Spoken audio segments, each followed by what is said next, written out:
রাত প্রায় ৩টে। একটি অফিসে সব লাইট বন্ধ, শুধু একটি ডেস্কের উপর ছোট একটি ল্যাম্প জ্বলছে। সেই আলোয় বসে আছে একজন মানুষ।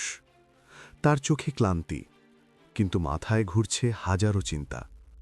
তার সামনে একটি রিপোর্টে লেখা, তার কোম্পানির হাতে টাকা প্রায় শেষ। আর মাত্র একটি রকেট লঞ্চ ব্যর্থ হলেই সব শেষ হয়ে যাবে। কোম্পানি বন্ধ হয়ে যাবে, হাজারো কর্মচারীর চাকরি চলে যাবে, আর তার নিজের স্বপ্ন হয়তো চিরতরে শেষ হয়ে যাবে। অনেক মানুষ তাকে আগেই বলেছিল, তুমি পাগল, রকেট বানানো কোনো ব্যক্তির কাজ না, এটা শুধু সরকারের পক্ষে সম্ভব। কিন্তু সেই মানুষটি থামেননি, কারণ তার মাথায় ছিল একটি অসম্ভব স্বপ্ন। একদিন মানুষ পৃথিবীর বাইরে অন্য গ্রহে বসবাস করবে। আর সেই স্বপ্ন বাস্তব করার চেষ্টা করছিলেন একজন মানুষ। তার নাম ইলন মাস্ক।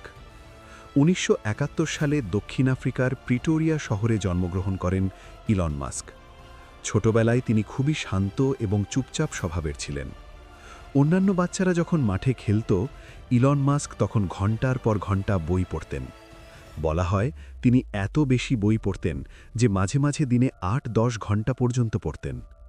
বিজ্ঞান, প্রযুক্তি, মহাকাশ এসব বিষয় তাকে প্রচণ্ডভাবে আকর্ষণ করত। বিশেষ করে মহাকাশের গল্প তাকে মুগ্ধ করত। তিনি ভাবতেন, মানুষ কি একদিন সত্যিই অন্য গ্রহে যেতে পারবে? কিন্তু তার শৈশব খুব সহজ ছিল না। স্কুলে তিনি অনেকবার বুলিয়িংয়ের শিকার হন। একবার কিছু ছাত্র তাকে এত মারধর করেছিল যে তাকে হাসপাতালে ভর্তি হতে হয়েছিল। এই অভিজ্ঞতা তার জীবনকে গভীরভাবে প্রভাবিত করে। তিনি বাইরের পৃথিবী থেকে একটু দূরে সরে গিয়ে নিজের ভেতরের জগতে ডুবে যান, বই এবং কম্পিউটারের জগতে। মাত্র ১০ বছর বয়সেই ইলন মাস্ক কম্পিউটার প্রোগ্রামিং শেখা শুরু করেন। তখন ইন্টারনেট ছিল না, তাই তিনি বই পড়ে নিজেই প্রোগ্রামিং শেখেন। মাত্র ১২ বছর বয়সে তিনি একটি ভিডিও গেম তৈরি করেন। গেমটির নাম ছিল ব্লাস্টার। তিনি সেই গেমটি একটি ম্যাগাজিনের কাছে বিক্রি করেন প্রায় $৫০০। এটাই ছিল তার জীবনের প্রথম আয়। তখন হয়তো কেউ ভাবেনি যে এই ছোট্ট ছেলেটি একদিন বিশ্বের সবচেয়ে আলোচিত উদ্যোক্তাদের একজন হবে। কৈশোরে ইলন মাস্ক একটি গুরুত্বপূর্ণ সিদ্ধান্ত নেন।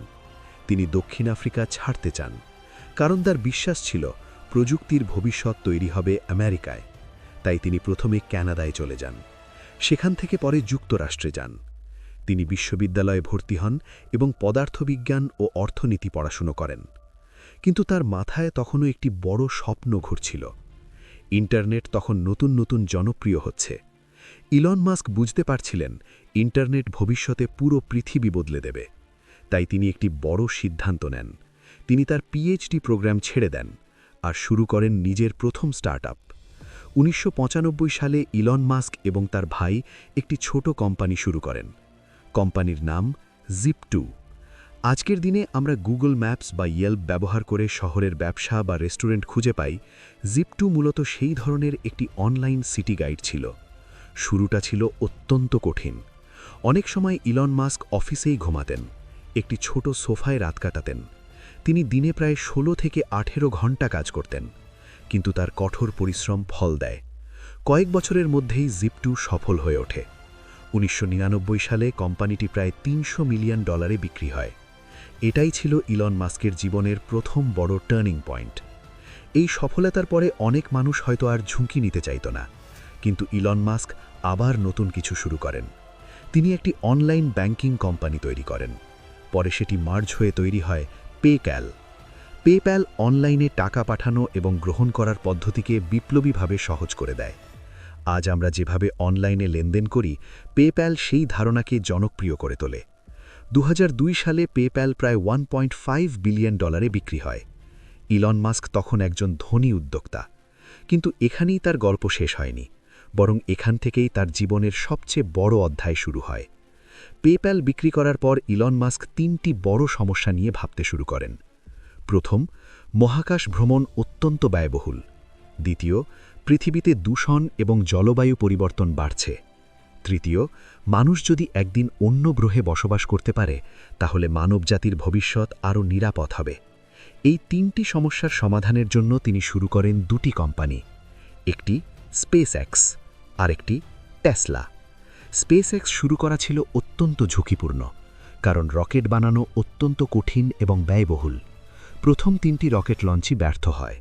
প্রতিটি ব্যর্থতার সাথে সাথে কোম্পানির টাকা কমতে থাকে। অনেক বিনিয়োগকারী তখন কোম্পানি ছেড়ে চলে যান। ইলন মাস্ক প্রায় তার সমস্ত ব্যক্তিগত টাকা বিনিয়োগ করেছিলেন। চতুর্থ রকেট লঞ্চ ছিল শেষ সুযোগ। যদি এটিও ব্যর্থ হতো তাহলে স্পেসএক্স বন্ধ হয়ে যেত। কিন্তু সেই চতুর্থ রকেট সফল হয়। এই সফলতা স্পেসএক্সকে বাঁচিয়ে দেয়। এরপর নাসা স্পেসএক্সের সাথে বড় চুক্তি করে। আজ স্পেসএক্স পৃথিবীর সবচেয়ে গুরুত্বপূর্ণ মহাকাশ কোম্পানিগুলোর একটি। একই সময়ে টেসলাও কঠিন সময় পার করছিল। অনেক মানুষ বিশ্বাস করত না যে ইলেকট্রিক কার জনপ্রিয় হবে, কিন্তু ইলন মাস্ক বিশ্বাস করতেন ভবিষ্যতের গাড়ি হবে ইলেকট্রিক। আজ টেসলা ইলেকট্রিক কার শিল্পের সবচেয়ে বড় নামগুলোর একটি। টেসলা শুধু গাড়ি তৈরি করেনি, তারা পুরো গাড়ি শিল্পের চিন্তাভাবনাই বদলে দিয়েছে। ইলন মাস্কের গল্প আমাদের একটি গুরুত্বপূর্ণ শিক্ষা দেয়। বড় স্বপ্ন দেখলে মানুষ প্রায়ই আপনাকে পাগল বলবে। অনেকেই বলবে এটা অসম্ভব, কিন্তু ইতিহাসে প্রায় সব বড় পরিবর্তনের শুরু হয়েছিল এমনই অসম্ভব স্বপ্ন দিয়ে। ইলন মাস্ক সেই মানুষদের একজন যারা অসম্ভবকে সম্ভব করার চেষ্টা করে। তিনি বিশ্বাস করেন একদিন মানুষ মঙ্গল গ্রহেও বসবাস করবে। হয়তো সেদিন এখনও অনেক দূরে, কিন্তু ভবিষ্যতের ইতিহাসে যখন মানুষ প্রথম অন্য গ্রহে বসবাস শুরু করবে, তখন হয়তো সেই গল্পের শুরুতে একটি নাম লেখা থাকবে, ইলন মাস্ক। ভাবুন তো, যদি ইলন মাস্ক জিপ2 বিক্রি করার পর থেমে যেতেন, যদি পেপ্যাল বিক্রি করার পর তিনি শুধু আরামদায়ক জীবন বেছে নিতেন, তাহলে হয়তো স্পেসএক্স থাকতো না, টেসলা থাকতো না, আর ভবিষ্যতের অনেক প্রযুক্তি হয়তো এত দ্রুত এগোতো না। ইলন মাস্কের গল্প আমাদের শেখায়, স্বপ্ন যতই বড় হোক, যদি আপনি সেই স্বপ্নের জন্য লড়াই করতে প্রস্তুত থাকেন, তাহলে অসম্ভবও একদিন সম্ভব হয়ে উঠতে পারে। যদি এই গল্পটি আপনার ভালো লাগে, তাহলে ভিডিওটি লাইক করুন। আর এমন বাস্তব জীবনের অসাধারণ গল্প শুনতে চাইলে অবশ্যই চ্যানেলটি সাবস্ক্রাইব করুন, কারণ পরের ভিডিওতে আমরা জানব আরেকজন বিখ্যাত মানুষের জীবনের এমন একটি টার্নিং পয়েন্ট যা তার পুরো জীবন বদলে দিয়েছিল।